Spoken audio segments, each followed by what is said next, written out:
So when you think of Cyrano de Bergerac, you might automatically think of a character with a very large nose from a 19th century play by Edmond de Rostand.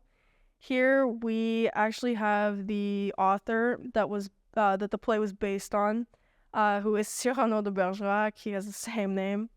And I have his most famous work in front of me, which is L'Histoire comique, ou les états et les empires de la Lune et du Soleil.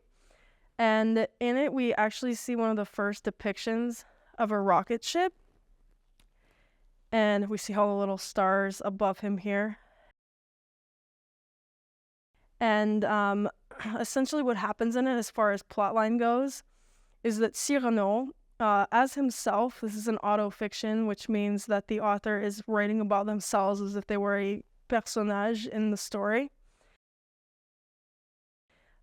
We see Cyrano himself flying to the moon and transforming into his 14-year-old self and interacting with biblical characters, mythical characters, traveling to all these wild territories that the moon is divided into, and we see him doing the same thing on the sun as well eventually, after he visits the moon.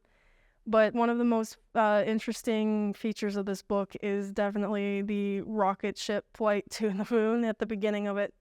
And his rocket doesn't actually, he doesn't actually develop the rocket until his other methods don't work. And one of his other methods that he did use were these dew vials that he tied around his waist after he collected them from the grass in the morning.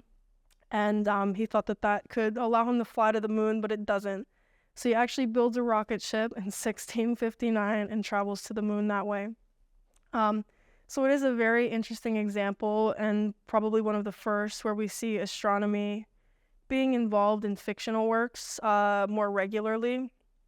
And yes, it is quite the interesting tale.